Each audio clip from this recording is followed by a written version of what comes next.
It's time for MacBreak Weekly. Andy Ihnatko joins us along with Arnold Kim from MacRumors.com to talk about the latest iPhone and iPod Touch rumors. We'll also take a look at the new stores Apple's opening around the world and get some great picks of the week. It's all coming up next with MacBreak Weekly. Netcasts you love. From people you trust. This is Twit. Bandwidth for MacBreak Weekly is provided by Cachefly at Cachefly.com. This is MacBreak Weekly, episode 265, recorded September 20th, 2011. Machickamadoodle Beta. MacBreak Weekly is brought to you by GoToMeeting. Today's mobile world makes easy-to-use collaboration software more than nice to have. It's a necessity. For your free 30-day trial, visit GoToMeeting.com and use the offer code MacBreak. And by Gazelle, the easy way to sell or recycle the used gadgets lying around your home or office. Don't just sell it, Gazelle it. Gazelle your used gadgets today at Gazelle.com. And by Hover.com. Hover is domain name registration and management that's simple. Upgrade to a premium domain or trade in your old clunkers. Visit macbreak.hover.com. It's time for MacBreak Weekly, the show that covers the latest from Cupertino and the Macintosh and iOS world. And with us, as always, Andy Ihnatko from the Chicago Sun-Times and the Celestial Waste of Bandwidth in his brand new home. Yes, I've decided to ditch the country life and move to the big city. I should be dead by Wednesday. Where are you? Wait a minute! Don't tell me. It looks like a W. No, actually, it's one of those hotels that someone books you in, and you're like, I don't recognize that brand name. Okay, this could go either way, but it turns out to be a very, very lovely hotel in Midtown Manhattan with several stars. It's actually I can't show you around, but it is actually a suite. It looks quite nice. Yes, I don't dare even look at the bucket of Pringles and other snacks because $18 can of chips, and you're going to be sorry. So, what brings you to the Big Apple? I'm giving a keynote at a conference at the Sloan Kettering Institute tomorrow. Wow, prestigious. I'm going to teach them all about healthcare.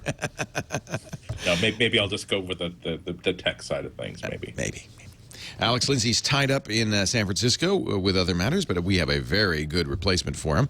A fellow who's been here before, Arnold Kim of MacRumors.com, via his iPhone. Hi, Arnold. How are you? Hi. I'm doing well. You're telling me that the guy in charge at MacRumors doesn't have a MacBook with a camera in it? I do. It's not here. And my main computer is a Mac Pro with a 30-inch display, so it doesn't have a camera built in. Oh, okay. So that's my excuse. But you know, those new 27 inches have a very nice eyesight, HD. They do. I guess I should upgrade. You like the big screen, though. I understand. I had a 30 for a long time, and I miss it. Arnold's editorial director at MacRumors. And you could actually be speaking to Sloan Kettering, because weren't you a physician by trade? Yes, I was a nephrologist, kidney doctor, until I quit. You don't do that anymore? Nope. Because I got this terrible pain right down here in my... no, I won't ask you. No longer. I think my medical knowledge has declined precipitously over the last 2 years. Arnold, don't knock it. You know, kidneys really haven't changed much in the last million years. I think you're probably fine. I think you're good. That's right. I could just pick it back up. It's an interesting shift to say, I'm gonna go from being a physician to I'm going to run a Mac rumor site, the Mac rumor site. Yeah, I mean, it was, there was a slow transition over the years. It wasn't, I didn't quit and then started up. Came out of a love, I'm sure, for Apple and Macintoshes. Yeah, definitely. I mean, certainly personal interest. It's fueled it all. So. Did Apple ever give you a hard time about the word Mac in there? Surprisingly, they didn't.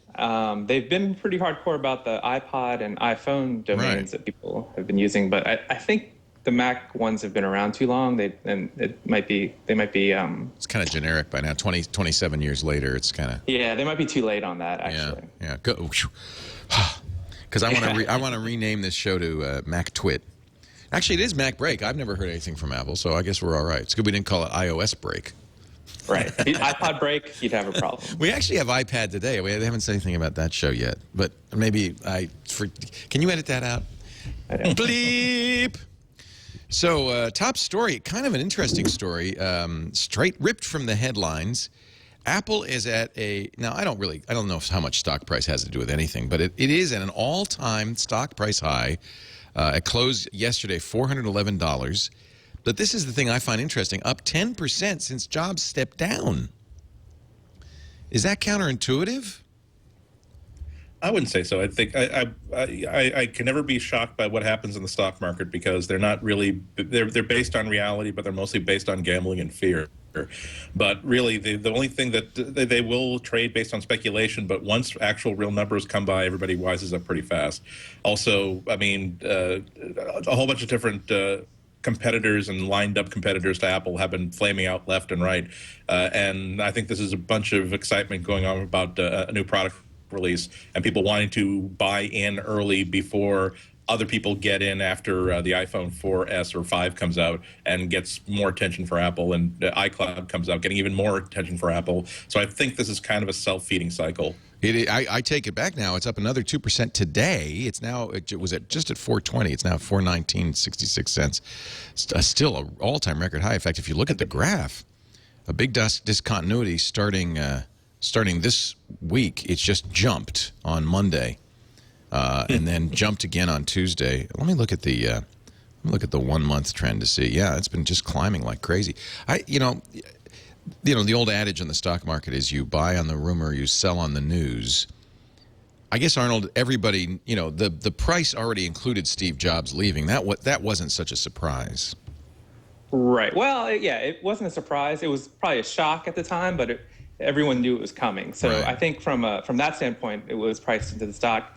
Otherwise, you know, it's hard to find fault with Apple. They've been doing so well, yeah. Like with the iPhone 4, and every day there's like a new report. iPhone 4 is like the best-selling, you know, smartphone and that sort of thing. So that said, I don't know how much leeway Apple will get if they have any mess-ups in the future, because I feel like everyone's going to, Jobs not being there is going to be the go-to excuse or go-to blame, if that makes sense. Well, and then if it is true, if the adage is true, you buy on the rumor, sell on the news. When they do announce the next iPhone in the next few weeks, maybe you'll have a little sell-off. I wouldn't be surprised. I mean, it's ramping up now as the rumors are ramping up about the iPhone 5.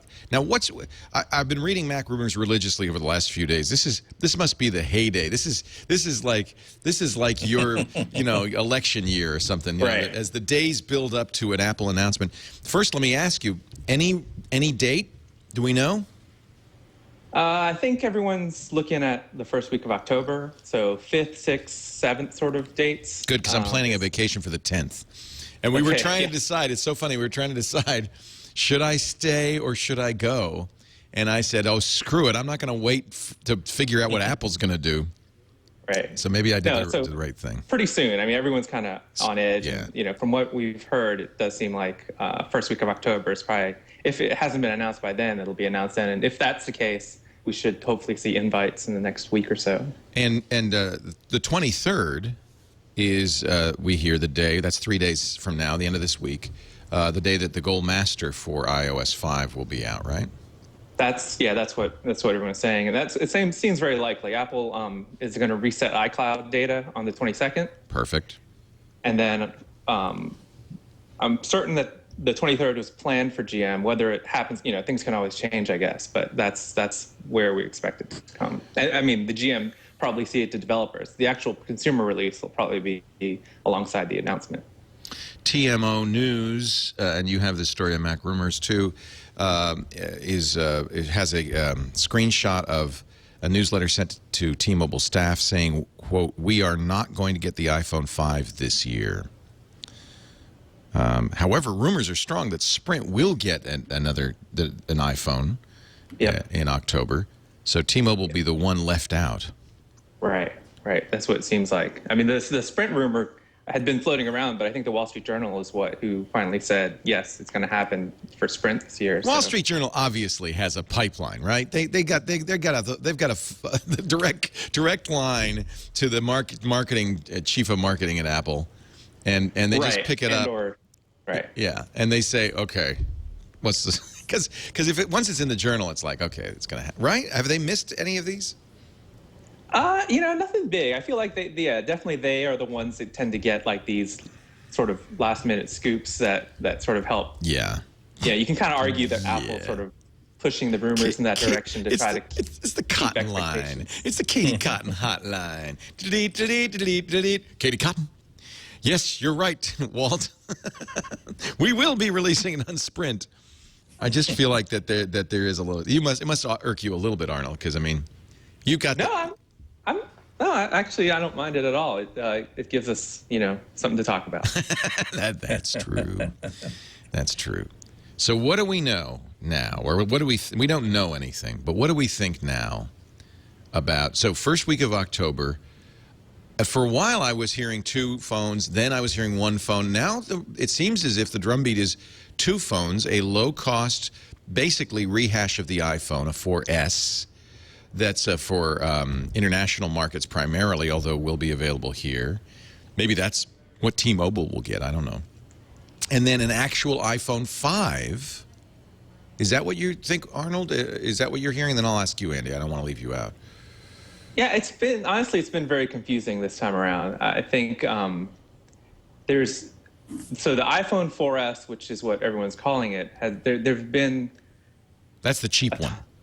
Well, maybe. I mean, there's been so we've actually seen parts for it. So the screen, the frame, and even like various components to the device seem to have been like leaking into the supply chain. So if you put all those together, it just looks like an iPhone 4, and may be a world phone, may support CDMA and GSM, which includes AT&T and Verizon. The weird part about it is it seems to have an A5 processor as well. So if you're going to call that the low-cost iPhone, it's hard to say. So I mean, backing up a step, if you look at the most ambitious view of how these rumors will fall out, and let's assume just that everything is true, then there's going to be this iPhone 5, which is actually a bigger device than the current iPhone 4. There'll be this iPhone 4S, which is what people are calling it, and that will be a world phone and also have an A5 processor, which is the faster processor that is in the iPad 2 right now. And then there's this debate about whether or not that's going to be the cheap one. In some ways, it's possible that the existing iPhone 4 will become the cheap one, just like the iPhone 3GS was the cheap one before. Right. But that's a real ambitious view where it's like you take everything and say everything's going to be true. Then that's sort of how it's going to fall out. It's like iPhone 4 might be the very cheap one. iPhone 4S will be a faster but still retain the iPhone 4 form factor, and then the 5 will be this bigger phone and also be faster, just like the iPad 2. And I don't know if that's going to happen, but that's sort of like those are all the rumors swirled together into like one bowl and be like, well, that's where everything falls. There's a few questions. Outliers. There's always been a few questions about that. Yeah. Here's the from the Chinese Twitter site Weibo.com. Here's a picture of parts, including that A5 chip and a battery that's slightly higher power, 4.7 volts. And that would be 5. We don't know. JP Morgan's now saying there's the iPhone, what do they say? iPhone 4 Plus and the iPhone 5. Andy, what do you think? It's still really $5 will get you any bet on any odds between what's going to happen. All I can say is that I'm still leaning towards one iPhone and it being an iPhone 4S sort of thing, like a component upgrade. Maybe a redesign of the body, but nothing shockingly new or shockingly big. I just haven't seen. I've seen lots of the sort of information you would tend to see that would support the iPhone 4S sort of thing.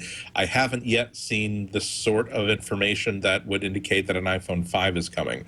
But remember that comes down to the idea of, do I know what anybody's talking about when anybody's talking about an iPhone 5? So my money's still on one iPhone, and it's not going to be big song and dance iPhone 5. It's going to be, I believe, it's going to be an incremental upgrade to the iPhone 4. These images are from Panda X Tech. And now this one's a 3.7 volt, 5.3 watt hour battery, slightly, 1430 milliamp hours of charge, which is 10 milliamp hours bigger than the iPhone 4. You do see the A5, though, clearly in there. This is funny because even though it's disassembled, you see that it's asking to be hooked up to iTunes. And that's interesting. There's something that I'm glad someone else raised this in the comments, because I'm thinking that, well, again, according to published reports I've read on Apple Insider, Mac Rumors, and other not gonna do that publicly anymore. available sites, exactly. The iOS 5, you don't even have to do anything to it when you take it out of the box. So I don't know. That doesn't necessarily mean that if this were a real engineering sample, that obviously they would put iOS 5 on it. Well, maybe they would just put iOS 4 just to test it out, and that's simply what they're testing it with. But that's kind of an interesting data point. But again, it's just another excuse for us to talk and wonder. I swear, it's just endless. It's really, I mean, for weeks and weeks and weeks. It's always just time and time again saying, and why? What? There was a sunny day in Dallas that day, but that guy standing had an umbrella and he opened it just before the motorcade passed by. Why? And it turns out just to be, well, maybe he just opened his umbrella. Exactly. Sometimes an umbrella is just an umbrella. So yeah, like Andy said, there hasn't been a lot of evidence about the actual 5. The only thing, the 5 that everyone's talking about, all that came from these case designs that were leaked early on, and that the Chinese manufacturers are ramping up these iPhone 5 cases. But besides that, there's been no leaked parts about that new case.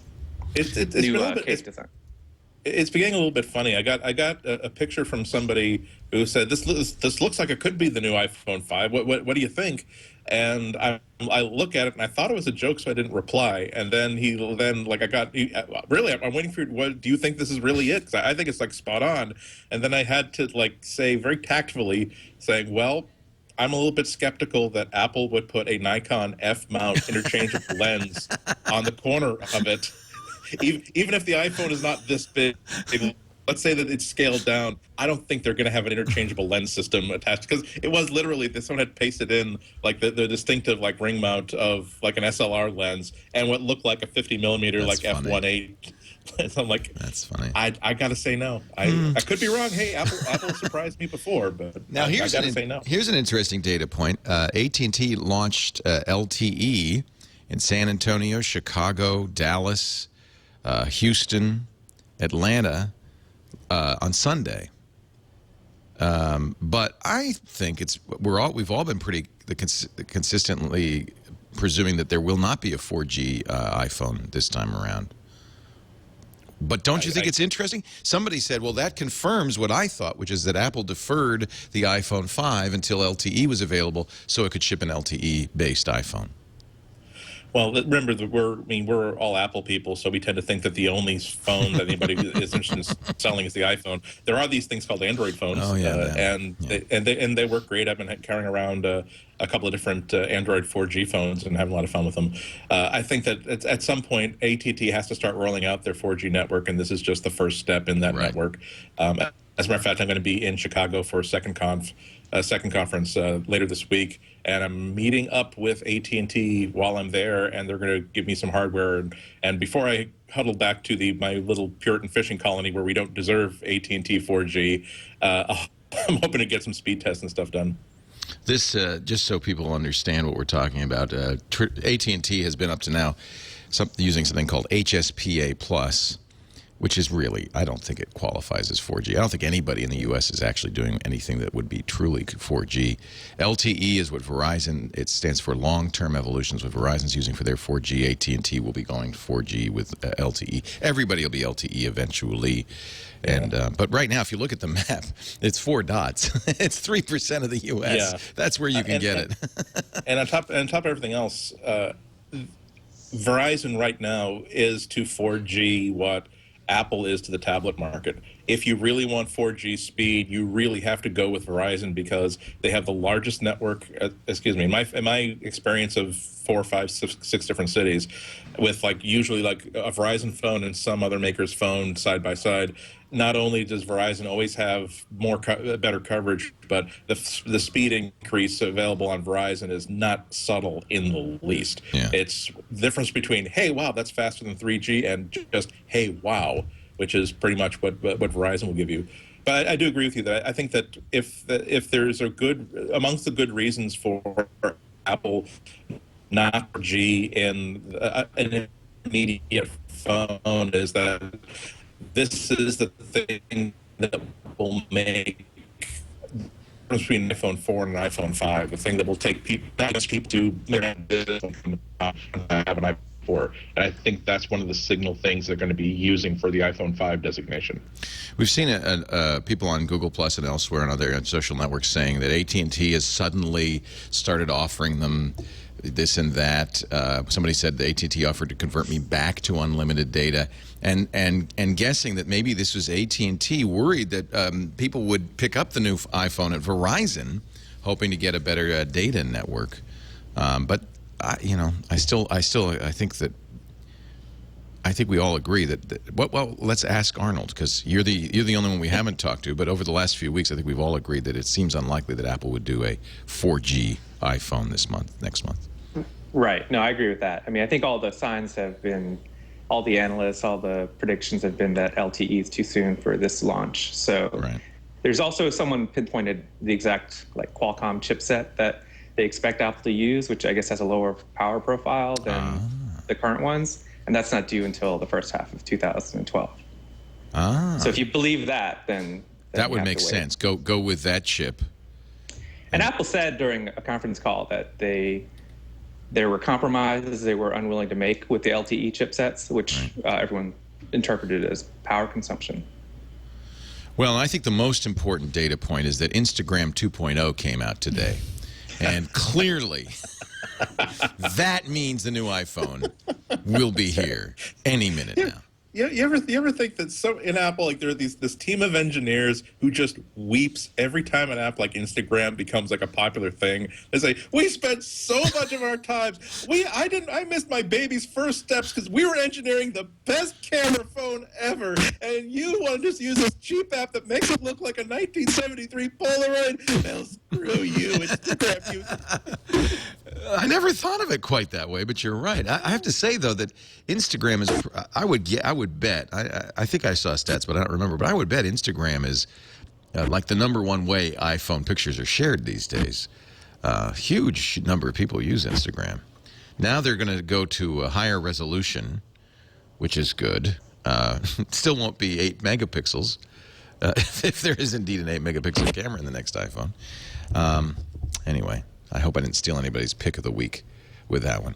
We've got Arnold Kim here from Mac Rumors, MacRumors.com. Andy Ihnatko is here. He's in a hotel in New York City, and his Skype has been working so great until just a second ago. So, Andy, we're going to hang up on you and call you right back while I do a go-to-meeting commercial. How about that? How about that? What about them apples? I'm only sorry I'm going to miss the commercial. Yeah, I'm sorry, too. But you're not going to miss the commercial. GoToMeeting. It is absolutely the best way to do meetings online. We do so many meetings now. Meetings are the bane of any business existence, right? And, unfortunately, it's about the only way you can get teams working together. It's how you make sales. It's how you train people. You got to have face-to-face meetings. But nowadays, with teams spread out all over the country, all over the world, sometimes those face-to-face meetings happen on the phone, on conference calls. Ick. That's why we've used GoToMeeting for so long, because GoToMeeting at least allows you to add, sharing, screen sharing, so you can see, the PowerPoint or the keynote presentation. Well, now they've added HD faces, and I have to say, this makes GoToMeeting the way to meet.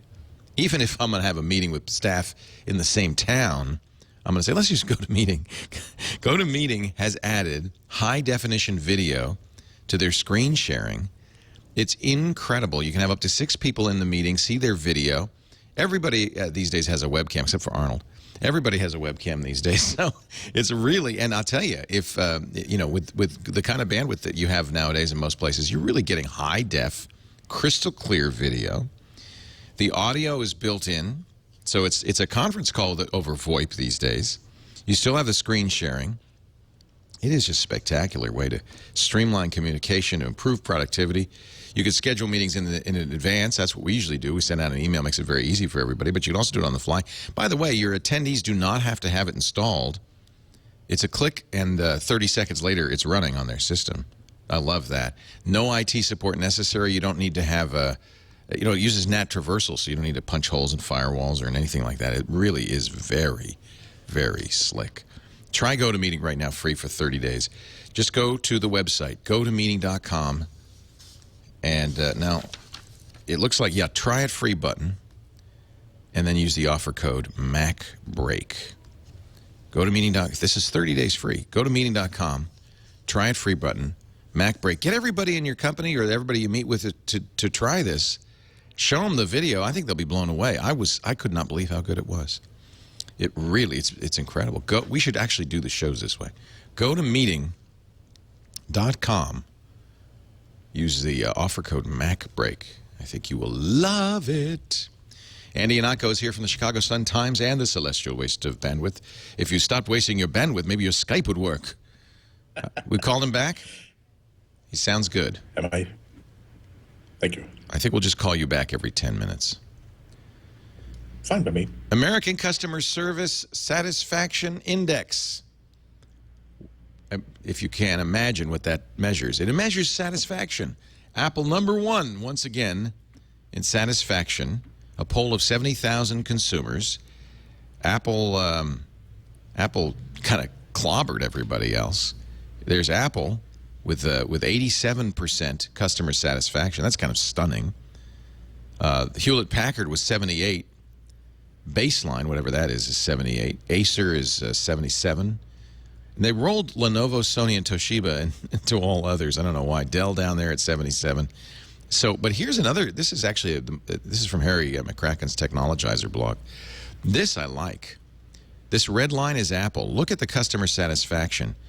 Dove a little bit in 97, 98. Steve Jobs comes back, starts climbing, and they just if this were a horse race, they'd have run away with it. Look at that, just stunning. So not a surprise. I think everybody. I in preparation for the iPhone 5, I took my daughter's broken iPhone 3GS, which I had in a drawer, and my son's broken and dipped in a swimming pool iPhone 4, which I had in a drawer, and I brought it into this company that does iPhone repair up the road a bit. We've actually had them in. They took apart the iPad when it came out. They really, it's amazing. Half an hour, they go, bzz, bzz, bzz. They got all the parts, blow dry, scraped out the corrosion, and the whole thing's back together and working for like $100 each. Then somebody told me that Apple, and I would like to get confirmation of this, Apple, if you bring in a broken iPhone, will just give you a new one for $200, no questions asked. Is that true? I think that's true. Sometimes, yeah. Really? Sometimes even better. Sometimes they don't charge you the full $600? Nope. And as a matter of fact, I also advise people that if you have had an accident with your iPhone or any of your mobile devices, it is worth what, and you know that it's totally your fault. You put it through the wash, or you dropped it down some stairs, or whatever. It's totally worth it to go to the Genius Bar, tell them what happened, and see if they can do anything. And for be you. honest. Yeah. Absolutely be honest, because they can find, they see millions and millions of these phones. They know the difference. They know that a phone with a cracked screen on both sides and lots of scrapes on the edges did not just stop working. But there is. I spent a long time talking to Genius Bar people to find out what a lot of their policies were, and time again I came across this phrase called the "We're awesome" policy, which is sometimes if you feel as though this guy tried to take care of his phone, he just got unlucky.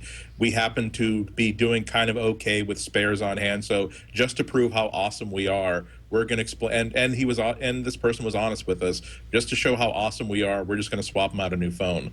That's not something you can count on, because they will explain to you that this is not within warranty. We have no obligation to do this. We're just saying, you know what, I think you just got unlucky, and we want to make sure that you're happy with your purchase. So congratulations, we will swap you out. We'll swap you out a new one. That's especially true in the first couple weeks after a new iPad or a new iPhone has been released. Yeah. Because, the chat room's confirming that this is the case, that and it is a refurb, not a new, but it's as good as new. I mean, it's a refurb iPhone. Right. And will they just do that again and again and again for $200? I know occasionally you get it for free. That's pretty amazing. I don't know if there's a limit to that, but there, the other thing is if you crack the back of your iPhone, like the back glass, they'll replace that for $29. Really? Yeah, wow. I had to get that done. Well, it's easy because the thing is glass and it's slippery. Yeah. So it does. It's kind of a bad. And I try to get my. Ooh, what happened there? Looks like you dipped it in tar. Well, that's gaffer's tape to basically hold the glass back together. I got that was one of the classics. It's in my shirt pocket. I got home from a job or something. Had to like bend down, pick up a package, and boom, down into the concrete it went. So this is just like negative reinforcement to remind myself to be more careful with my toys. So here's the picture of the broken phones. The one on the left is the iPhone 4. It's broken on the back as well, and took a dip in the swimming pool. And by the way, the folks at iPhone Urgent Care, as soon as he opened, he said, "Oh, you got it wet too." I said, "What?" He said, "See this strip here? It turns blue when it's wet." So that's why Apple knows. And then I was kind of impressive. They replaced both front and back. I had to get them replace some other stuff, and they fixed it. So I was very pleased. But little did I know I could get a completely new one, practically new one. For $200. So good on Apple. No wonder they've got such high customer satisfaction. That's the kind of thing that makes a big difference, and the kind of thing that nobody else, I don't think, is doing. Yeah, and I think the thing that's kind of leaps out at you with all the companies on that list is that Apple is the only company that not only does their own service, but does it face-to-face. Right. They don't just send you to a depot, and they don't tell you that, well, there's this thing called the Geek Squad at Best Buy, and if you have $300, they'll be happy to get the porn off your computer, and then tell you that you need a system update and sell you another $30 cable. E. Kardashinsky says, "Hey, mine's dropped twice on the sidewalk without a scratch.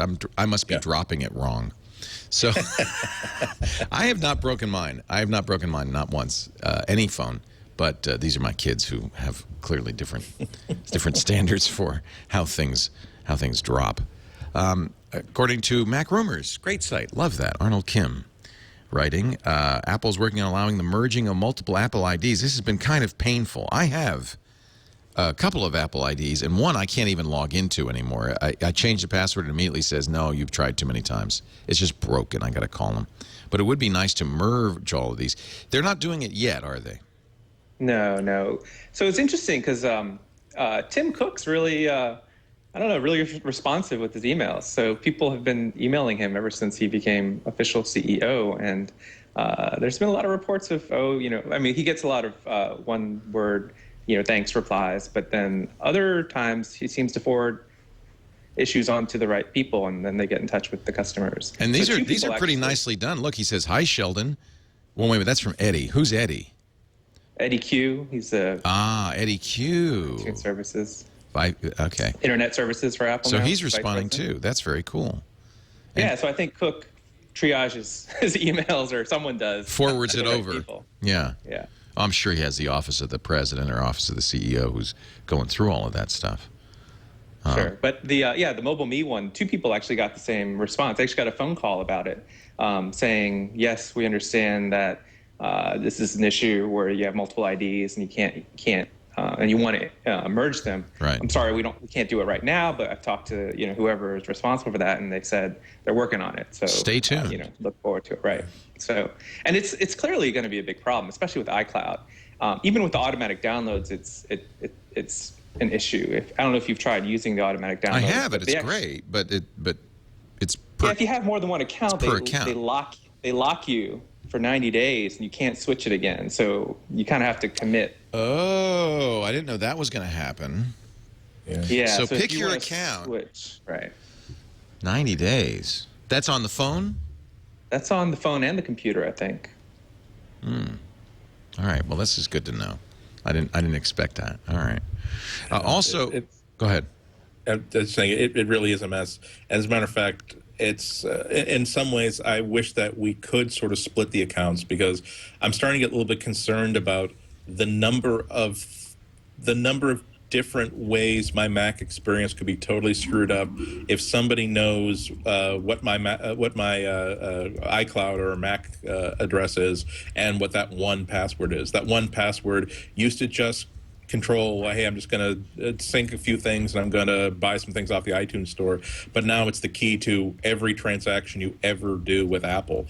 And I've kind of had to change it from like the sort of simple one to the complicated one that's a little bit harder to remember. And now it's all the way down to the one that's I need a mnemonic device to remember exactly what this password is, because I'm a little bit creeped out by the idea of one password that gives people access to a lot of my financial stuff, a lot of ability to buy things on the Apple Store and elsewhere, and I'm sorry, not in the Apple Store, but the online stores, and also excuse me, digital downloads. I don't mean that people could buy things otherwise, but also access to iCloud syncing. All based on one password that is so easy to just, because you blow through that first screen when you get your new machine, and you might choose, donuts, and then you forget about it because it's being auto-filled, and now you've got this really weak password that could really be the key to a lot of mayhem. Yeah, I hear from a lot of people who have, my account was hacked. It's very, these are the people who call the radio show, and they have lots of stories about this kind of stuff, and it's because they pick donuts. Absolutely. Samsung is, according to Mac Rumors, Samsung is making plans to target it. Actually, this comes originally from the Korea Times, to target the iPhone 5 with patent lawsuits the minute it comes out. Now, they can't do it until it comes out. And, of course, Apple's been suing Samsung, trying to stop its products, barring, for instance, the Galaxy Tab from sales in Germany, and trying to do the same in Australia. As soon as the iPhone 5 comes out, according to the Korea Times, unnamed officials from Samsung say they're going to go right after it, including NFC, if an NFC is built in. Google just announced yesterday its Google Wallet using this NFC, near-field communications chip, but it's only in one phone, only in one carrier. It's the Galaxy S on Sprint. And that's it. Or the Nexus S. Is it the Nexus S? Nexus S, yeah, on Nexus Sprint. S 4G.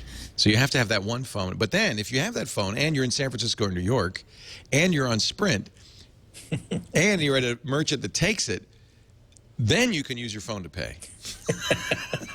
Wow! But it's early. It's early days. And you have to have MasterCard, too.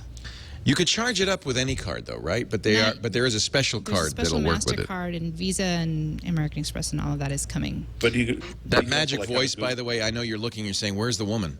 That is Eileen Rivera, who is not only the producer of this show and running in the board op for this show, but she's also the host of All About Android, so she knows a little bit about this. Yeah, we talked about it last night. Yeah, they already did. It's there all over it. Will Apple release a white iPod Touch?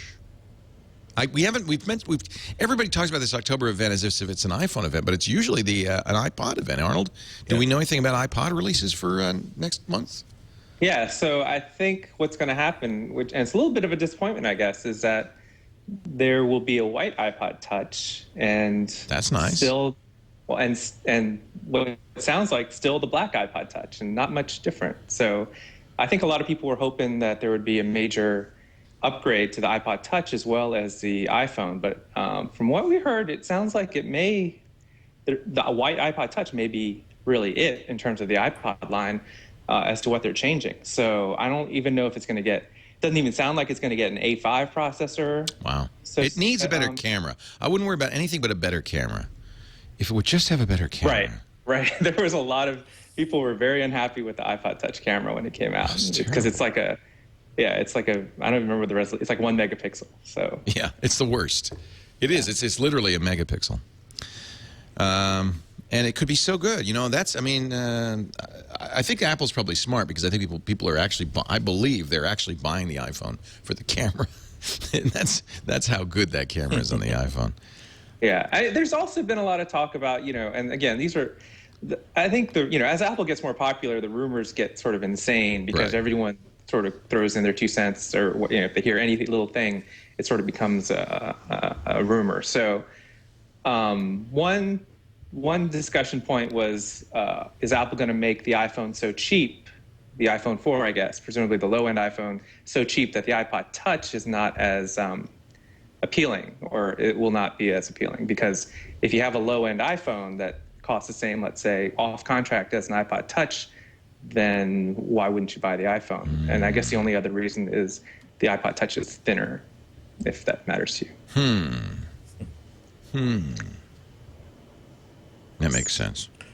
Yeah. And I know Gruber had John Gruber had argued that in Apple's best interest is if they can pump up their iPhone numbers, because no one seems to count the iPod Touch for anything in terms of all these market share numbers. people say, oh, there's so and so many Android phones or so and so many iPhones, Right. but the iPod Touch is sort of neglected from those calculations. But has Apple really ever cared about market share numbers? They care more about profitability. Profit numbers, that's what they care about. Also, the thing that I've always found interesting, that surprised me a little bit about the iPod Touch, because I kind of, it's not very much on my radar, but then people are explaining to me who have kids that they like to buy their kids iPod Touches because it's kind of like giving them an iPhone without all the things that would make the parents worry about the kid having an iPhone. If you take out like the internet everywhere and the phone features, and you say, well, if you really do want to send naughty messages to your friends at school, you are going to have to be in a public library or a McDonald's or a Starbucks to make that happen. Well, and there's a market. I think there's a fairly large market, maybe not huge from Apple's point of view, of people who want a PDA still. And they don't want to have to spend $90 a month on data plans. They just want a Wi-Fi PDA, and the iPod Touch is really a great choice for them. They get all the apps. They get, you could basically do everything you could do with an iPhone except make calls, and maybe they already have a feature phone or whatever, but they just want to do it. Yeah. I think this is good. The App Store is now warning you. There's been a problem with forking on the App Store, where, in fact, I have a number of applications that I've repurchased. I bought online originally on the website of the company, and then bought it on the App Store just so I wouldn't have to keep track of where I got it and the updates would be built in. But that's a problem, of course, because you may have already paid for it, and then if you get it from the App Store, you're going to have to buy it again. So now they're putting up a warning. It's saying Program X is already installed and was not purchased from the App Store. Do you want to buy it again? Unfortunately, it doesn't get triggered all the time. The apps have to be exactly the same version. So you still have to be a little careful when you're installing from the App Store. Try to remember where you got it, kids. That's why I pay for it again. Yeah, I mean, just yesterday. It's frustrating, but... Well, also because I think this points to the reasons why Apple's trying to keep app prices low, because if someone has a choice between buying into the App Store or having to find their installed DVDs all over again, oftentimes they're going to say, okay, you know what? Keynote is just $19.99.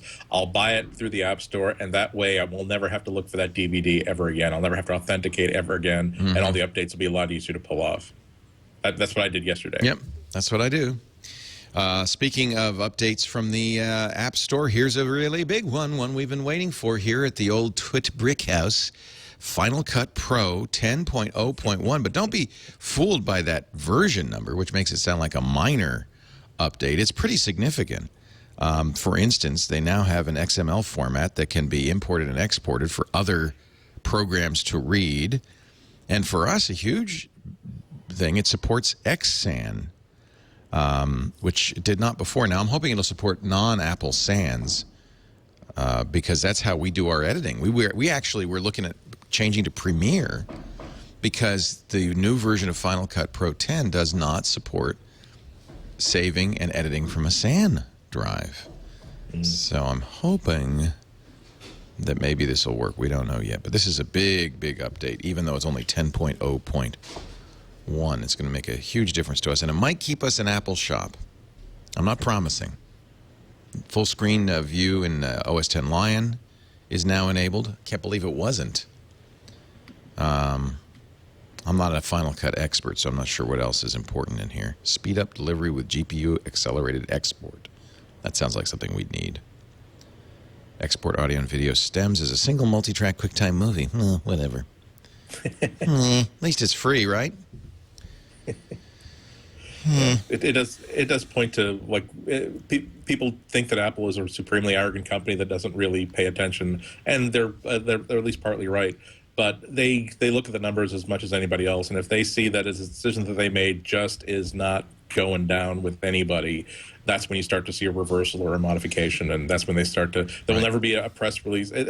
I suppose the one difference is that Apple TV was the one time when they said, okay, we screwed up. It was just a hobby, but it was a hobby in which we did not have any idea why people would want a device like this. Okay, please try it again.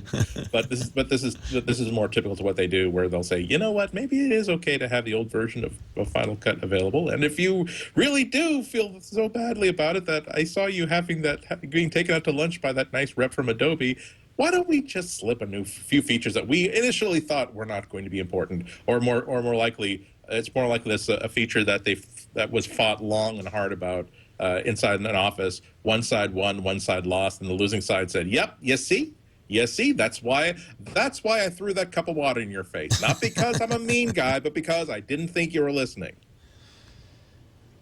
Let us take a break. When we come back, we will have more to talk about. We also have our picks of the week coming up. Arnold Kim is here, and I have some emails to macbreak@twit.tv, by the way. That's our new address, macbreak@twit.tv. Some emails have come in. Arnold Kim is here. He is the editor-in-chief of... Actually, that's not the title you give yourself, is it? It's editorial director. Yes. Of Eric is editor-in-chief. All right. He's more the day-to-day. You just sit there and enjoy the fruits of your labor, literally. Actually, I really want to talk about this Intel Ivy Bridge story because it's something near and dear to my heart. We will do that in just a second. Thank you for being here, Arnold. It's great.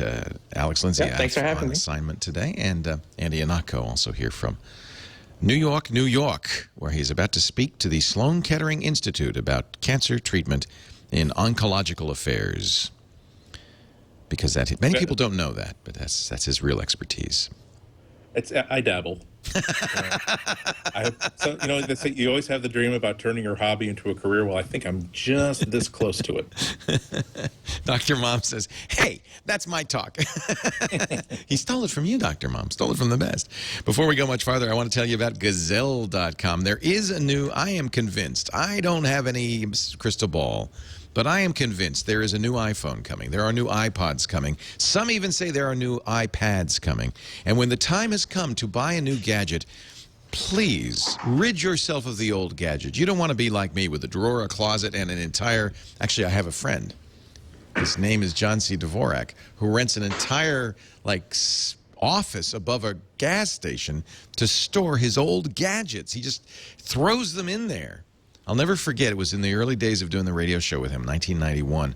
I said, John, I need a modem. He said, well, come over to the gas station. And he opens the door like Fibber McGee's closet. The gadgets are starting to come out. and he like, go in there. There's a modem in there. And I go in, and there's like 5 different modems. I pick one. I come out, push the door shut. Don't let that happen to you. Get paid for your gadgets. $25 million worth of gadgets have been paid for, bought by Gazelle. This is such a great way to do it, too. Your data is safe. When they get your gadget, they will wipe it for you with their personal data service. They recycle gadgets that aren't worth anything in green recyclers that never send it offshore and never put it in landfills. All you have to do is go to Gazelle.com, type in the gadget you've got to get rid of: a smartphone, an MP3 player, ebook reader, laptop, camera, gaming console, GPS device, video game. I'm going to keep this Apple 3GS, iPhone 3GS, because I like it, it's kind of a backup for me. I'm just curious. It's a 3GS 16 gigabyte. All right. And now, man, no noticeable flaws. It's brand new. I replaced. Yeah, I have the. There's no AC. Well, I'll say yes. Actually, there is. There's that little plug, isn't there? Yep, I have that. I have that. Free from water damage. Yes, it is. That's not the one that went in the swimming pool. Look at that. Look at that. That pays for the new iPhone practically. So here's the deal. So now I've got the offer. I can add it to the box, and that's kind of cool. So I'll just throw it in a box, any box, a shipping box, obviously, and I can continue to go through gadgets. Just add them that quickly. You see how easy it is? And then when it's time to check out, they'll print out a mailing label for me, so they pay all the postage. Actually, they email it to you, and they also email you updates as the process goes, so you know exactly what's going on. And then you get paid, and you can get paid in a variety of ways. Amazon cards. In fact, if you use a Walmart an Amazon gift card, you get a 5% bonus on the value of your gadget. Walmart gift cards, PayPal, check. Or, and I love this, you can ask Gazelle to donate the value of your gadget to charity. iPads between $227 and $304. Kindles, Nooks, and other ebook readers going for $28 to $66. iPhone 3 and 3GS, as you just saw, $100 to $177. MacBooks, up to $265 for a MacBook Core 2 Duo. Can you believe that? Gazelle it, my friends. Gazelle. Keep it moving is their slogan. Pay it forward. Don't let those gadgets, that unsightly gadget mess, build up in your home. Don't sell it. Gazelle it. Gazelle.com. We use it all the time, actually, and it's really been a boon for us. I just love it. So this story just out, and I'm really excited about this. On MacRumors.com. Ivy Bridge. This Intel's. It's sad because last week was Microsoft's big build conference, and all the attention going to Windows 8. Intel unfortunately scheduled their developers forum exactly the same week, so they didn't get as much ink. It's too bad because this is pretty exciting, and these are the chips that will be in the next generation Macintoshes. By the way, the Ivy Bridge processors will support 4K HD video. That's 4 times higher resolution than HD. 4096 by 4096 pixels. That's pretty exciting. If you've ever seen a 4K video, it's like looking through a window. It's amazing. And I presume that this is the kind of thing that Apple will jump on. In fact, Lion already has 4K support built into it, apparently. What do you think they're targeting? I'm sorry, go ahead.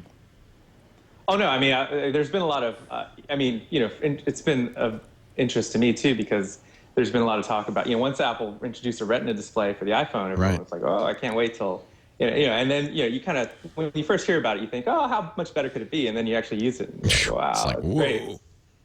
Right, so everyone's like, oh, how can we get, when are we going to get, like, desktop displays? Because honestly, desktop displays have been kind of stagnant for the last few years. I've had this 30-inch for a while.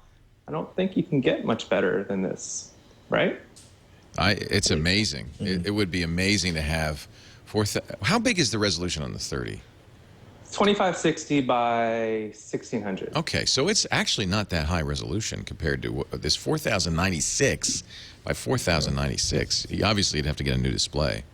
I'm saying, but yeah, you think, but the DPIs, I guess, haven't been increasing over the years that much, right? And a lot of that's due to software issues. With Mac OS 10, everything's going to shrink down.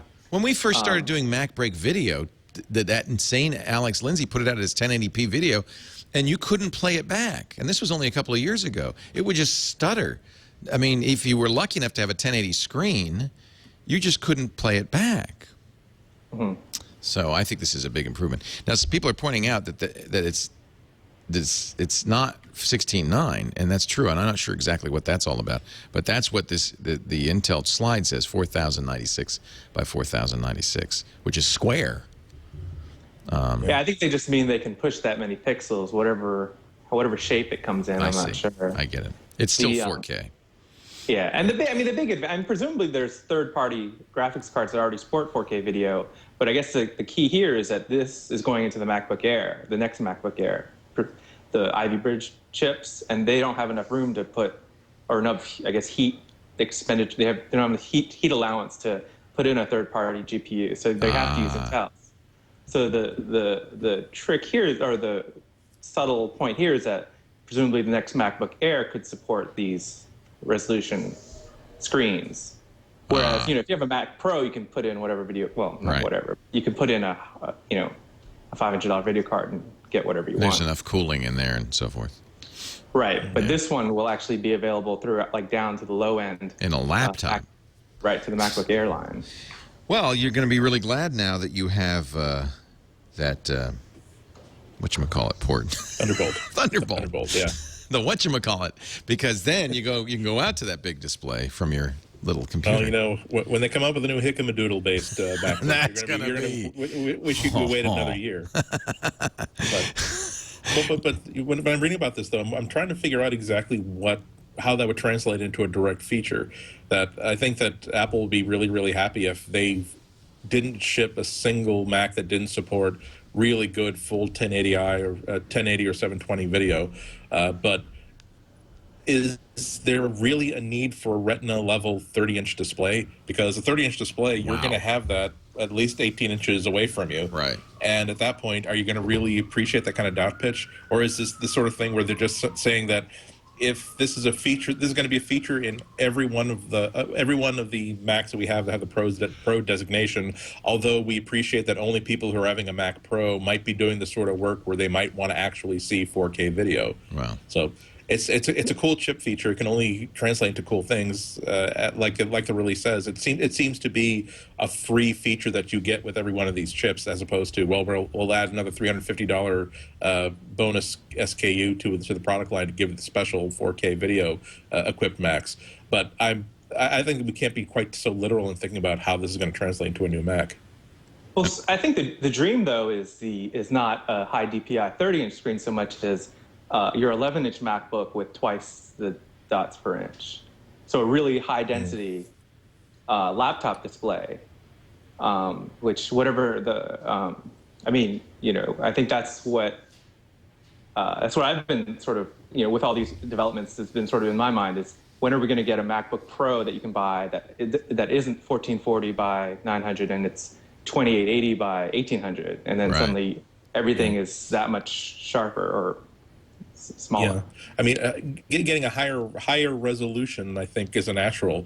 But I think it will stop way short of fully exploiting what that kind of chip can do. Because great, now we have hardware that can support that kind of screen density. How much is it going to cost to have any sort of a mobile screen that can support that kind of resolution? And and not only that, but when it comes time to actually build these sort of things, how many duds are they is the factory going to produce for every one usable one?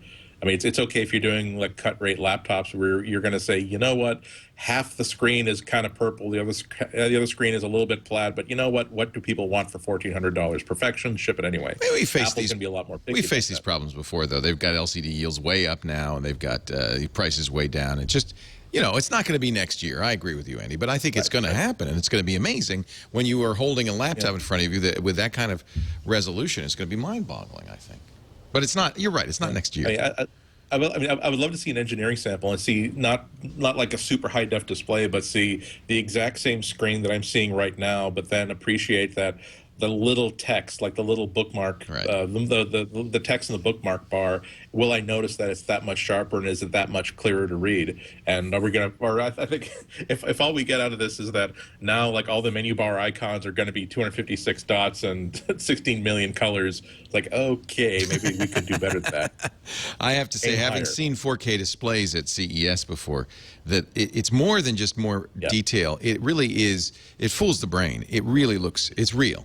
The brain thinks it's seeing reality. There's so little difference between what your eyes are seeing in the real world and what you're seeing on that screen that the brain just goes, I'm looking through a window. That's real. That's moving. It's amazing.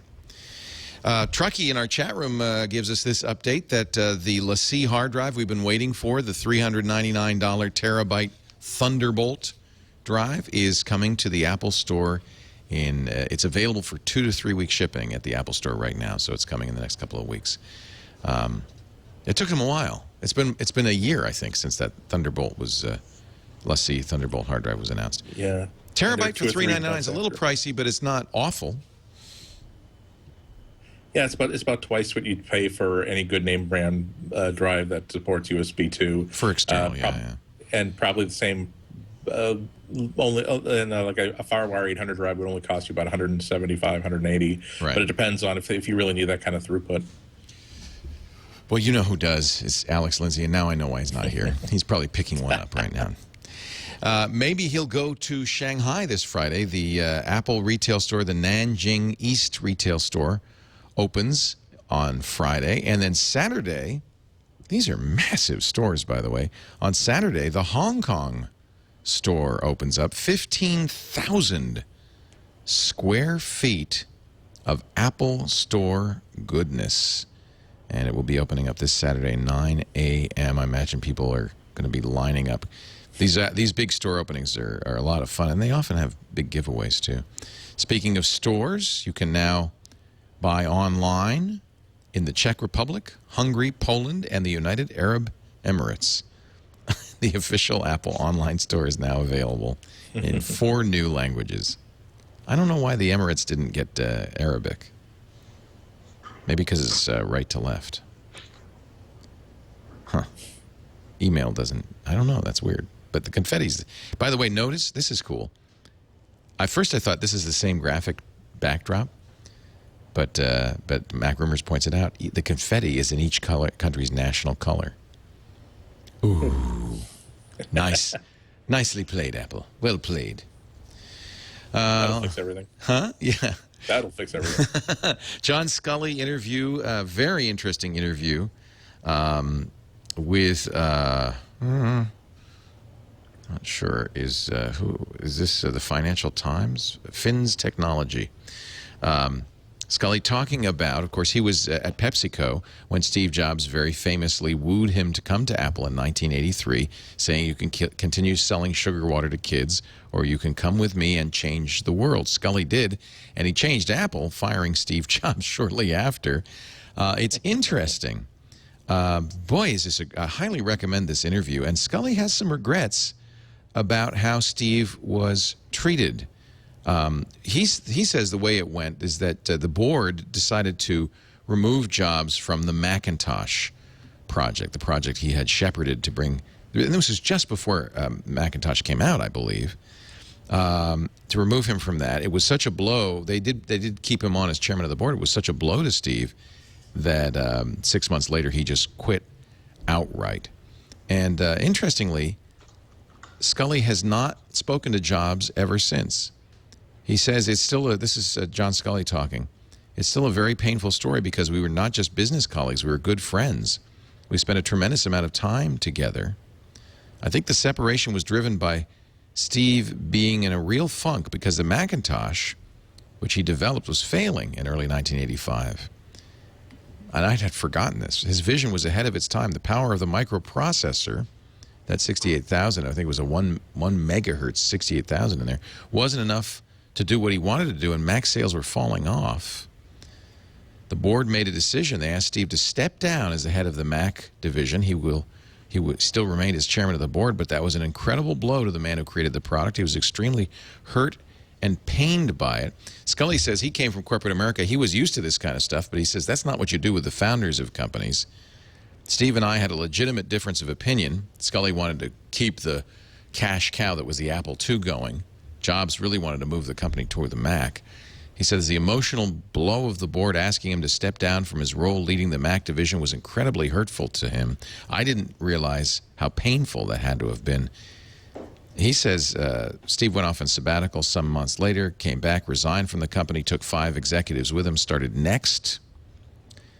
He says, I appreciate more today that Apple was never just a business to Steve. Apple is Steve Jobs, and Steve Jobs is Apple. That was entirely different from anything I'd experienced coming out of Pepsi. So that has gone on for 25 years, and we have not had contact. He said, in the past, I've tried to reach out to Jobs, and he never had any interest in re-engaging. He clearly blames me. And then the final thing he says, which is kind of, it's kind of a might have been. He says, I wish Steve and I hadn't had a falling out. I wish I had gone back to Steve and said, this is your company. Let's figure out how you can come back and be CEO. I wish I'd thought of that, but you can't change history. Imagine what Apple would be if that had happened, if Jobs had stayed on board. Of course, he came back, what was it? He left in 85, came back in 97, so it came back 12 years later to a company that was falling apart and turned it around completely. It's hard to imagine, though, how different it would be, because remember that the operating system that we're all running right now is essentially Next Step, right, which wouldn't have existed had he not started a brand new company with a handful of people who were really very much free to do whatever they wanted, make any operating system they wanted.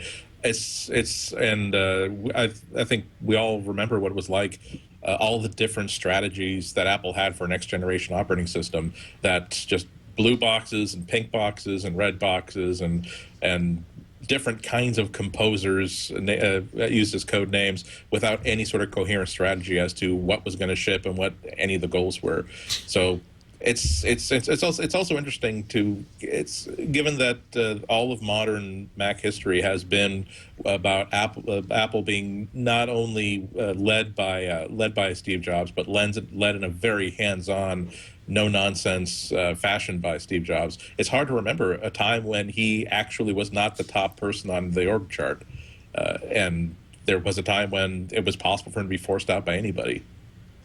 Now, you make a really good point. I think that you're right. I think Steve had to wander in the wilderness. He became a better executive because of it. Of course, they developed Next Step, which became OS 10. And I think he even says that he learned a lot after leaving Apple at Next and then at Pixar about running a company, something he didn't really know anything about. So I think you're right. I think that it's interesting how it all played out. But maybe John Scully shouldn't have any regrets. We might not have the Apple we have today had he not forced Jobs out into the wilderness. Yeah, he went on a Campbellian hero's journey. Yeah, You know, absolutely. just like Simba in The Lion King, he had to be cast out of the pride. And I think we do call John Scully Scar, as a matter of fact, not to his face. A couple of Doesn't have that cool voice. is Scar played by Alan Rickman? Who played? They've re-released the Jeremy Lion. Irons. Jeremy Irons. They've re-released The Lion King in 3D, and it is huge again. It's amazing. It's really amazing. Jeremy Irons. Thank you. Chat room knew that too. You saw the shout out. I played it on Twit that Steve Jobs got from Stevie Wonder.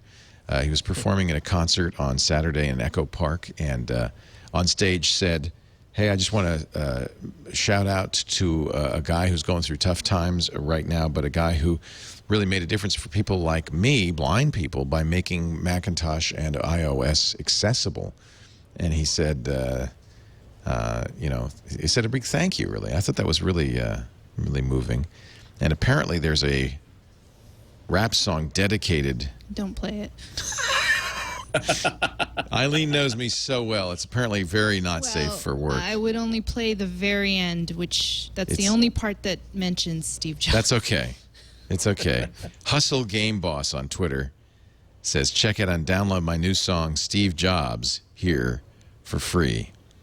And he's a rapper from Buffalo, New York.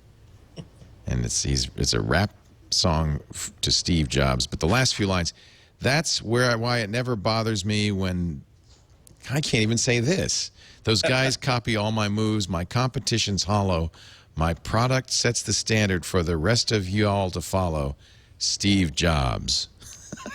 It's just a brilliant marketing ploy on the part of the Supreme Boss, Supreme General. Just put Steve Jobs in the last word of the song, and we'll all talk about it. From Infinite Loop on Ars Technica, Chris Forsman writing, we may be seeing new iMacs in 2011. We just got new iMacs not so long ago. Mid-2011 and late 2011 iMacs in this Apple Knowledge Base article. I don't think that's true, actually, though.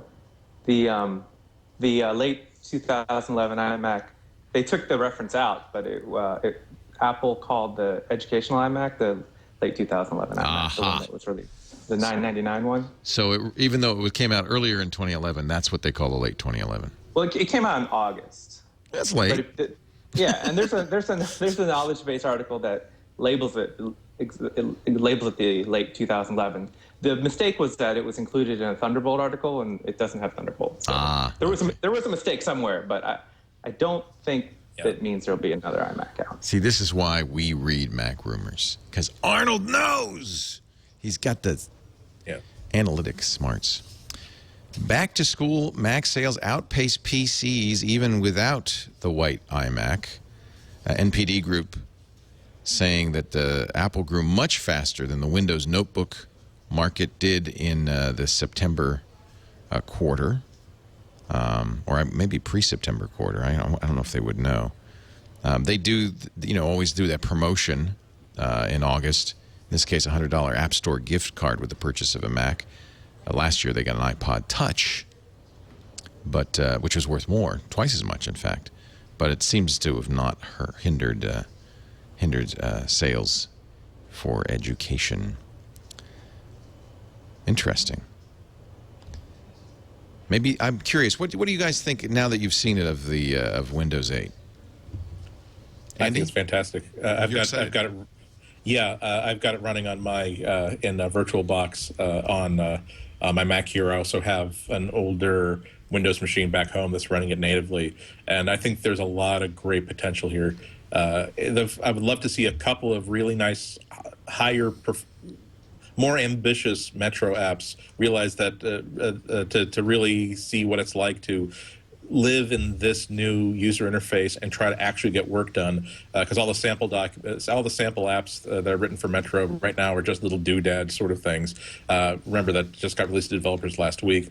But the first time they get to see like an iPad style text editor that works, that can do like a whole column on, and then see how easy it would be to live entirely in the Metro environment, because there really is a nice level of commitment where you start off and it's not as though you can launch an app and you have to launch yourself into this special environment. No, that is where you wind up. You wind up in tile land, and you only wind up looking at the classic Windows interface when you find yourself into that end of the rabbit hole that will dump you out in Windows 7 land, because otherwise you could spend your entire workday, your entire work week looking at nothing but Metro apps, and it looks very, very nice. I can't wait to see what it's like to use this on a tablet, because I'm just obviously using it with just like the mouse pad and the keyboard, and even with the keyboard, it's impressive, but it really is an interface. It really wants to be tapped and swiped and squeezed and pinched. So I'm very. This is just a developer edition at this point, but I really like what I'm seeing, and I can't wait to see the next version. That's the thing that struck me. I mean, it's very clearly at least this new start menu. It's very clearly a tablet interface. I'm logging in right now, also in virtualization on my Mac. But I was wondering how a business would take to it, how people using desktops and laptops would take to it, because it is so tablematic, you know? Well, it does work very well on a keyboard and mouse, because if you have a newer Windows machine that has a nice big multi-touch trackpad, I think it would work just about as well as a new MacBook Air does with Lion. They're keyboard equivalents to everything, and just as with Lion, you do like the multi-touch stuff with the trackpad, but as soon as you realize that, I can just actually hit this key to switch between apps instead of having to swipe anything, you do learn that. I think it's kind of interesting, though, that whereas Apple was very, very quick to say that, quick to release versions of iWork for iPad and then the iPhone, Microsoft hasn't even implied whether or not there's going to be anything Office-like from Microsoft that will take advantage of Metro. It could be that it's just so early in the process that there's still lots and lots of those conference room fights going on at Microsoft about what Metro really is, and are we going to claim that this is sort of like the Windows Me version of Windows, whereas Windows, the classic interface will still be for the real professional apps, or should we really go all in here and just make sure that everything that we do has an articulation for the Metro interface? I think that there's less confusion so much as this is still very much an ongoing discussion, I think, that Microsoft is having. But like I said, it's just such a natural way of working that can't wait to see more of it. Yeah, I can't imagine that they won't have a switch that says, please put me in the normal Windows mode for businesses and people who just don't want to be using this. Yeah. Well, apparently, Mike Paul Thurrot's saying that the next version of Office is going to use the Metro interface. Okay, well, does he mean that it's, remember that Metro, one of the hallmarks of real Metro interface is that it's like the iPad. There are no overlapping windows. It's just one big full screen window and maybe a sidebar. Does he mean that there's going to be Metro design cues implemented in like the standard Windows window interface, or are they really going to have like sort of really sharp partition between what's expected of Metro and what's expected of classic Windows? Good question. I'll ask him. I don't know. I interpret it to be full screen, Metro style, but I don't know. Yeah. Because this is probably the third major thing we've seen the Metro interface in. The first one being like the last version of the Zune, the second one being Windows Phone, and now we're actually finally seeing it on a desktop. So I don't know whether they mean design cues or what. Right. But it's interesting if you played with the. This is not Windows Break Weekly, but well, it's relevant because I think this is clearly a response to the iPad. I mean, there's no question in my mind. I just think it's really interesting to see how kind of fractured the whole experience is. When you're in Metro, it's wonderful, and it would look really great on a tablet in any form. Even if you couldn't, there's some controversy still about whether or not you will be able to run Windows, like classic Windows overlapping apps on a low-power tablet, or whether that's going to be a Metro-only experience. But when you look at on a desktop on the Windows, the classic Windows experience, you start to see not only a lack of that elegant tiled interface.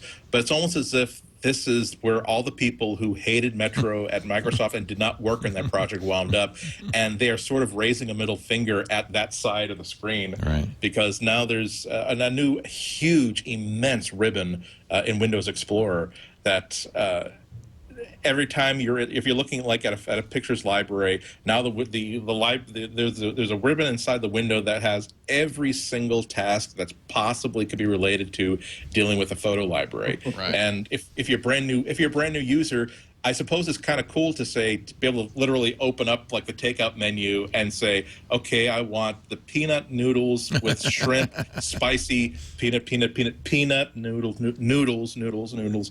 But it does mean that, God help you if you're going to need a 4K display to get all of this user interface in just one window. Well, this was always a complaint I had about the ribbon, and Microsoft said we had to do the ribbon because people didn't. If we don't surface these commands, nobody ever finds them. Yeah. So putting them in the menu isn't enough. That's an interesting point of view. I don't necessarily. I think it's ugly, and I think it's clumsy. But they might be proven right here, because one of the it's one of the things that's been occurring to me about iOS and with Mac OS is that when we first were introduced to the Macintosh, you could write out everything you need to know beforehand on one side of a business card and have room for a phone number. There's really almost nothing you needed that wasn't available to you and explorable and discoverable. Now you really do need to know that you see this gray piece of glass that's in front of your keyboard. Here is the library of gestures that activate certain things. There's this thing called mission control that you have to look into the dock to find it, because here's places where you should start looking for features. Here are times when you should just sort of randomly hold down the option key while you click on things just to see if anything interesting happens, like you're playing the first level of a video game and you keep getting killed.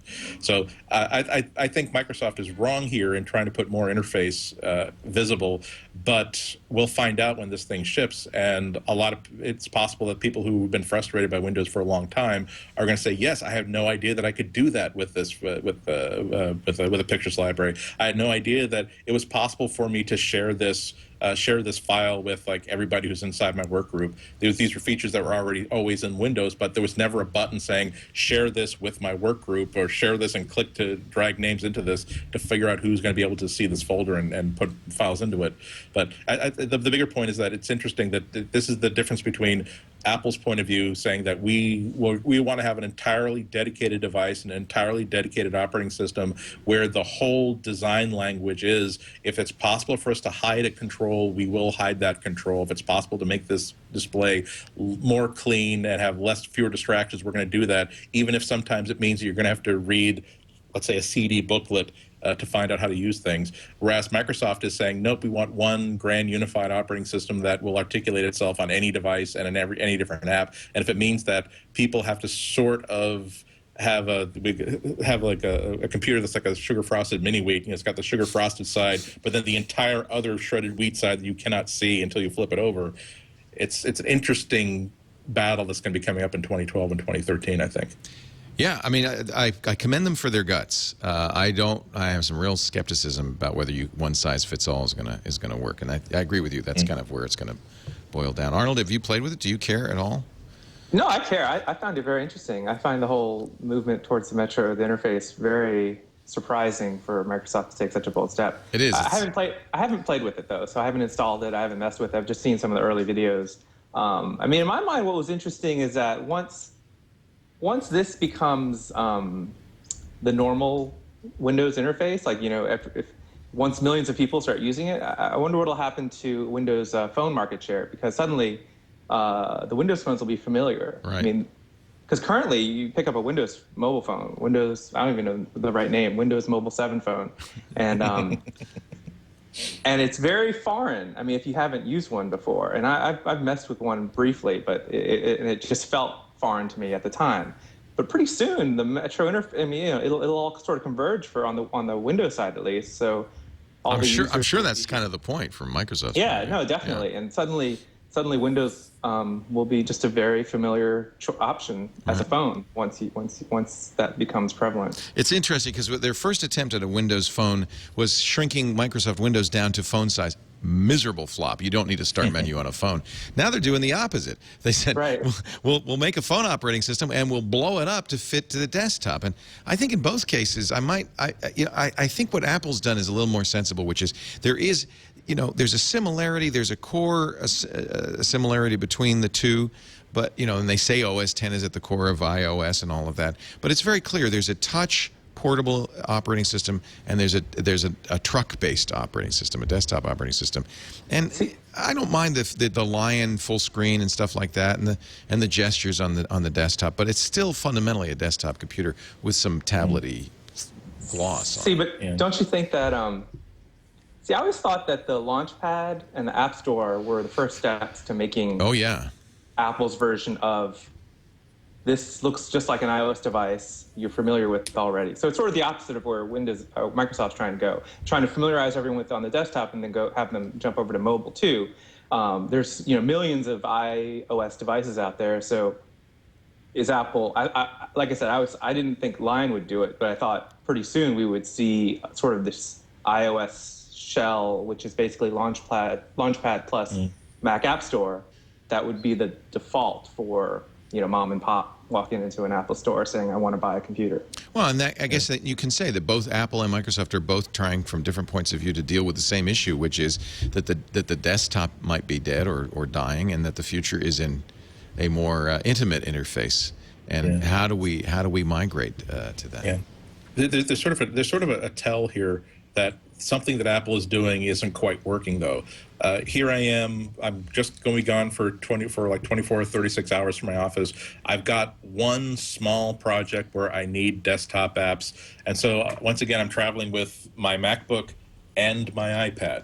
Right. Whereas, if Apple decided to make a tablet that's sort of like the developer tablet, the i5-based developer tablet that went out, where it has this shape to it, so that when I'm on Amtrak, I just want to read some books, or I just wanted to casually, catch up with news. It acts like this. But then when I get into my hotel room, I turn it like this and put it on a cheap plastic stand and get out my Bluetooth keyboard and my Bluetooth mouse, and it is a full functioning desktop computer that has that really cool multi-touch like iPad-like interface, but occasionally can open itself up and be multi-windowing, so I can manage like 3 different apps and multiple like research sources. If that were a $800 computer, I wouldn't really care that in tablet mode it only works for about 4 hours on battery. I might not necessarily care that it has a fan that will start blowing when I'm playing Flash video or doing something kind of strenuous. That's an interesting product, and I think that when Apple has really knocked it, they will figure out a way that I can always travel with just this and never have to take take something more substantial with me. Maybe that may be an unattainable goal, but that's kind of an interesting observation. I think that's where they're heading. I think that's where both companies are heading and taking it from different ends of the same thing, and it is an interesting thing to watch. Of course, we're the wrong guys to. At least I'm the wrong guy to ask, because I'm an old fart and I just want my desktop and my laptop. That's what I like. I like how it used to be. Give me a command line. We're going to take a break. Come back with our Apple iOS tip of the day, our Lion tip of the day, and our picks of the week. Arnold Kim is here from MacRumors.com. Great to have you, Arnold. And Ihnatko from the Chicago Sun-Times, and we're going to take a little tiny time out here to talk about hover.com. You can go to macbreak.hover.com. I was watching football last night, and there was again the GoDaddy ad, and it's like, I don't get it. They're focused on hot chicks and not on domain registration. Excuse me, I just want to register a domain name. Would you mind? Hover gets out of your way, gets it done with fewer clicks. It's domain names made simple. If you go to macbreak.hover.com, you can find out all about it. I moved all my domains over to Hover. I used actually their concierge domain transfer service, which was fantastic.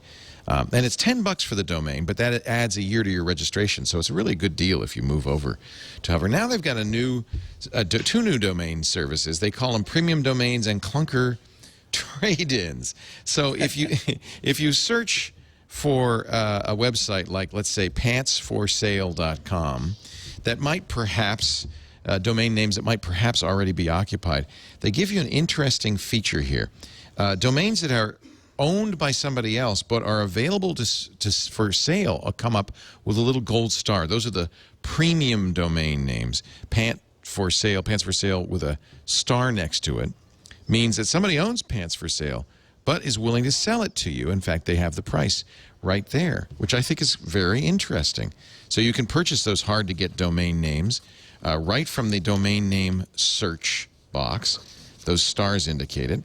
And if you have a clunker domain, domains you've registered or renewed at hover.com, and you'd like to upgrade to a better name, they'll take your old domain name back. In fact, they'll credit you with everything you've spent on that clunker. And when I go to my Hover account, I have a few clunker domain names, names that I bought because I thought they'd be so great, and in fact aren't really all that useful. They will take everything I've spent on those original registration fee, any renewal fees, and they will give it back to you. So if you want to trade in a clunker, call customer service on the website or email them at help@hover.com. You see, I think tunictime.com is never really going to go anywhere. So maybe I could trade that in, get my money back on that one. And if you want to register your domain name right now at hover.com, just go to macbreak.hover.com and you can find out more about it. And in fact, I'm going to mention if you go to macbreak.hover.com and use the offer code MacBreak, you'll get 10% off the site. Doesn't apply to the premium domains, but it does apply to the regular domains. So macbreak.hover.com. Do you see how simple it is? And by the way, domain management on this it couldn't be easier. I'm actually at the list of domain names. As I hover over it, I can unlock, make public, registry, contacts, renew, auth code. All of this stuff is right here. Very simple, very powerful. It's just really, it couldn't be easier to manage your domain directly from Hover. macbreak.hover.com. No sexy girls, not a lot of upsell, just domain name registration at a good price, made simple. Hover, macbreak.hover.com. We thank them for their support. Andy Ihnatko, your lion tip of the week, my friend. This is a really cool one, and it has to do with that discoverability thing that we talked about earlier. I didn't find out about this till very, very recently. Sometimes you actually want to move files and work with files without actually using the mouse or keyboard in the Finder. With Lion, Apple has actually added copy and paste features to files in the Finder. So if you need to move a file or folder or group of files, just select them in folder A, hit Command-C, move to whatever target volume, target window it is, then hit Command-V. It will copy them from the origin and paste them to the destination. So it's just like dragging them from point A to point B. I like it. It does not work with, it doesn't work with cut, copy, and paste, for instance. You can't like hit Command-X, these files get removed from that folder and then put into the clipboard, and then you paste them someplace else. I believe that you can use like Option, I believe you can do Option Command-C. No, you can't. No, but you can do. But Command-C and Command-V absolutely work for moving files or groups of files from one place to another. I use that all the time. It's a really nice shortcut. Yeah. I had to actually go back to Snow Leopard to make sure that that wasn't in Snow Leopard. Nope, it wasn't. Okay, cool. It's been in Windows for a long time. Maybe that's where you. Yeah, there was a utility that let you do that in Snow Leopard, but I don't believe that it's a Snow Leopard feature. We don't have Alex Lindsay here to do our iOS tip, but I do have some emails. MacBreak@twit.tv. Kurt wants to know what cover I have on this 11-inch MacBook Air, and this is the Incipio Feather Light, which I really like. Alex Lindsay was the guy who turned me on to this originally. And what we did, actually, John went out and bought a whole bunch of them so that when we have hosts, because sometimes we have hosts and the whole table is filled with glowing Apple logos, and I don't want it to, I don't want it to look like, it's the Apple show. So we'll give these, we loan these to hosts so they can, and you know what, they protect. There's no overheating problem. I think that might be one thing people are concerned with. I've never had a problem with my MacBook Air because there's a little grid on the bottom.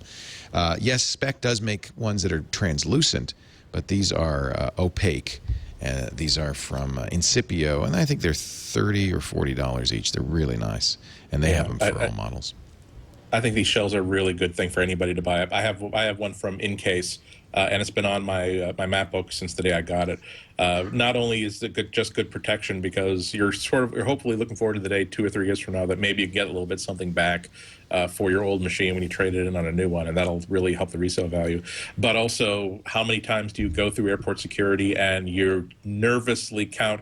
That is the third silver 15-inch MacBook Pro I've seen in this tray. Yeah, it's nice to hide it. I wish I put a sticker or something on it so people wouldn't take mine by accident. Well, we all have MacBook Airs, so in fact, it is important we have different colors for our feather cases. Mark is asking. He has an older iMac. He wants to keep it and upgrade to Lion, but is considering putting in something called an MCE OptiBay drive kit to add an SSD. Basically, it takes the optical drive out, puts a mounting kit in there so you could add an SSD and then have 2 drives, as the new iMacs do, a solid-state drive and a spinning hard drive. I actually used the OptiBay to upgrade a laptop, and I'm kind of fumble fingers. I was able to use it and, in fact, put a spinning drive and a solid-state drive in one of my 15-inch MacBook Pros. They worked as advertised. A little overpriced for what you get. They're really not very complicated. It's just connectors and a metal kind of holder that takes the place of the optical drive. And it's a little weird because you still have a slot, but it's blocked off. So if you try to put a disk, it just goes. He says, have you opened up an iMac? Is it worth it? That, I have to say, I do not recommend. It is possible. If you go to YouTube, you can watch the videos. I recommend you watch the videos. The issue with the iMac is the glass on the front. You need suction cups to remove it, and it just scares the pants off of me to do that. Having said that, we have opened up our iMacs. I just think it's probably something, unless you're very comfortable working inside of stuff like that, I would let somebody else do it. In general, when you have a device that Apple did not mean people have access to, right, you can get it open. You can perform whatever trick you think that you're being told to perform, and you probably, if you're careful, will be able to get it back together okay. But because this is the first time you've ever done it, and assuming you even have bought exactly the right tools, the fit will probably not be spot on. So I wouldn't do that sort of thing unless I were absolutely sure that whatever I was going to do was going to be completely and totally worth it. Yeah. And when it comes to adding an SSD as sidecar, as a boot drive, I'm not 100% convinced that there's a real difference between swapping out a mechanical drive for an SSD and that's all your storage. That will always be a huge speed improvement. That will always, on a mobile device, let you just simply close the lid and walk away without having to wait for something to spin down. When you have a hybrid drive like that, you're still dealing with the problem of slow disk swaps for certain types of functions. Like if you're using really heavy disk access apps like Photoshop and movie editing, shouldn't be a problem if that's your boot drive and that's all that you're using that boot drive for. It shouldn't be a problem for regular kernel type disk swaps. But I'm not convinced that you'd get such a huge and revolutionary speed boost that it would be worth taking apart an iMac for it, or giving up an optical drive.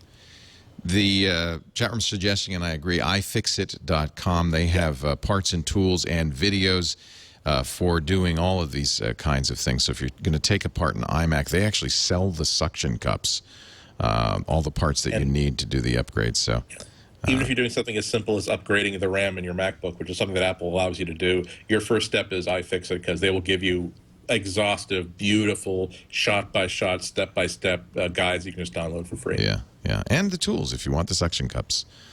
I let Colleen do it. In fact, she did it on the air, as I remember. That's how brave she was. It's time for our picks of the week. I don't know if we warned you, Arnold, or not, that we do these picks, but I'm going to let you think for a bit. And if you've got a pick, I would love to hear from you. But I actually think Andy's pick is kind of a little unusual. Do you want to talk about this, Andy? It's really cool. I had a pick of the week a while ago. The Steinway company had this really cool iPhone app that was just a metronome, but it was the most beautiful metronome ever, and just made you want to just play with it and just hear it go. So apparently they are really getting into iOS apps, because they now have a new app that just got released last week called Etude. And what it is it's like an iTunes store for sheet music. Ooh. Now, let's see if this will actually work. I've purchased this Beethoven Piano Sonata Opus number 79, first movement. And what it will do is, I've got it in landscape mode. And what it will do is it will actually, let's see if you can actually see it. Yeah, it's playing. It will play it, but it will also like keep you through. It'll like mark Highlighting it, yeah. Highlight and move it through like stanza by stanza. And you don't have to have it play it for you. You can just simply use it as a piece of, as a electronic piece of music that will simply turn the pages for you as you play on your real piano. But it has so many cool features to it that part of it is that at the bottom, like the place where I hit the wall in my music education was learning how to sight read music, and I just can't do it. Anytime I had to learn a new piece of music, it would always be just carefully learning by rote. Here's where I put my hands here, here's where I put my hands here, and working it that way. So you can actually turn off the sound, and it will just simply, as it's highlighting the piece of music, show you what keys are being pressed at this point. You can slow it down half speed, quarter speed, whatever you want to keep up with it. Just to show you, you don't have to have it landscape mode. If you have it like this, you can also have it in portrait mode. There you go. Obviously, and you'll be able to see the full sheet of music at once. So they have classical, they have like pop, rock, jazz. They just started off, but they already have like a pretty good collection of music. If you want to learn how to play Bohemian Rhapsody for $1.99, $2.99 for the sheet music, you can download and learn how to play Bohemian Rhapsody. It's not only a cool app, but also I think this is one of those things that you can use to explain to people the difference between why Apple is the leader in iPad in tablet apps, why iOS has such a huge lead over everything else. Because could you even imagine? You can think about all the things that have to happen for an app like this to actually work. Not only just from a technical point of view, but just for it to be able to keep up with a live performance, for it to look as good as it does, and also for a company to say, we are willing to create a brand new online store for sheet music with in-app purchases, and we think that we can sell enough copies of this that it's going to be a really great business for us. I don't think it's ever going to happen with Android. Even Microsoft, good luck to them if they can actually get this working. I know that there are apps that professional orchestras use for electronic sheet music, but they're like task-oriented tablet apps. So there's nothing I don't like about this. The app itself is free. It comes with free music. The music store has a whole bunch of free music on it. Chances are that if a piece of music is in the public domain, you can download the sheet music for free. It's like the modern stuff that costs $1.99, $2.99 per. But really cool app. It's at the very minimum, you kind of want to play with it and just watch the keys go. It's like having a player piano in front of you. It's called Steinway Etude. It's free. I think it's interesting that the #1 selling song for our Steinway Etude is the Linus and Lucy theme for $1.99. The #2 song, Journey's Don't Stop Believing. You figure it out. My pick of the week is just a reminder. You know, when I downloaded and wanted to install Windows 8, of course, I wanted to do it on a Macintosh in emulation. There's VirtualBox, which is free, a little tricky to get it working. VMware has updated Fusion to version 4, a $50 upgrade, which I think is actually a pretty good deal. So if you want, and Windows 8 runs well in VMware Fusion 4, you do need the update. But look at this, Parallels has decided that they're going to go after the Fusion crowd. They've released Parallels Desktop 7, and they are now offering it. If you have, as a cross-grade for VMware Fusion, if you have VMware Fusion, you do need a VMware Fusion serial number for $30. That's normally, it's I think $99 is $100. I don't have a preference. Andy, do you have a preference between Parallels and VMware Fusion? Not really. I actually use VirtualBox because it's free. It's free and it's well supported. And when I needed to get Windows 8 running, I was able to find Windows 8 will run in virtualization, but you have to configure the virtual machine so that it has the hardware that the Windows installer is expecting. And I was able to easily find instructions for that on VirtualBox. I had more trouble finding it for other VM apps.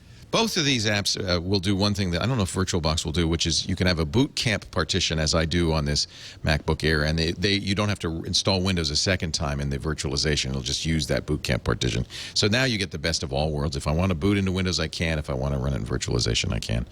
And to be honest, you know, I think Parallels and VMware Fusion are pretty pretty similar in value.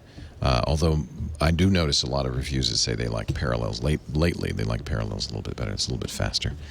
All right, now we've given Arnold lots of time to come up with his pick of the week. Arnold, do you have a pick for us? I do. It's a Mac app, actually. It's a Twitter client, which I'm not sure if you all have covered before. It's a free one that's on the Mac App Store. It's called Fukuru. Oh, I've seen this, but I've never tried it. Tell us about it. Yeah, so let me spell it first so people can find it. Yeah, good idea. The worst part about it is the name. I can't remember how to type it, but it's YORUFUKUROU, and it's on the Mac App Store. It's free, and it's just you think it's just another Twitter client, but I don't know. For a while, I was jumping from Twitter client to Twitter client because I just couldn't. I felt like I could never really stay up to date on Twitter, and maybe that's not always a good thing. But after I downloaded this one, I was sold. I mean, it sort of has some of the features of the bigger ones, the TweetDecks and whatnot. But I never liked TweetDeck because I guess probably partially because it was an Air application and it just never felt right. The notifications never worked quite right. It didn't sort of integrate well with Growl and those sort of things. So.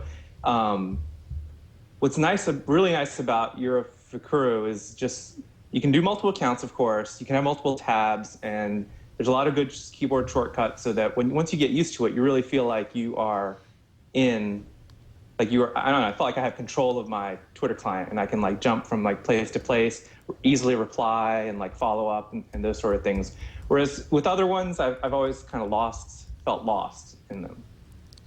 That makes sense. Yes. So you prefer this to the free Twitter? Yeah, this is kind of neat. I actually just downloaded it and installed it as you were talking. Yeah. Very nice. Very nice. Yeah, I prefer it to all. I mean, like I said, I kind of jumped at one point because Twitter is important for all of us, of course. And I have a lot of followers, so it's kind of nice to follow up with people and sort of see what they're saying. And I did feel like I tried every Twitter client out there, and then it wasn't until most recently, and it's actually a plug for the Mac App Store because I went to the Mac App Store. I was like, all right, well, let me see. So I just typed in Twitter, and then all these Twitter clients showed up, but Fukuru was actually the highest rated one. So I was like, oh, well, let me try this one, and it's great. Very sweet. Well, there you go. And yeah, good luck remembering the name. YORUFUKUROU. Yeah. That's just good marketing. It's actually Night Owl in Japanese. There you go. Yeah, that's why. It's from a Japanese developer. Yeah. Cool. All right, well, I've installed it. I'll be playing with it. Thank you for a great tip. All right. Arnold Kim is at MacRumors.com, where he is the editorial director, because it's his site. He founded it. He's also on Twitter at Arnold Kim, and I'm so glad we could get you back on. We got to get you back on more often. MacRumors is a must-read for me in prepping for this show and every day. It's just the source for Macintosh news. So thank you for doing a great job. All right, thank you. Take care, Arnold. And thanks to you, Andy Ihnatko, Chicago Sun-Times, and, of course, his website, www.cwob.com. When's your speech today? Tomorrow at noon. Well, good luck with the speech. So people are going to have lunch an hour later because they're going to be listening to me.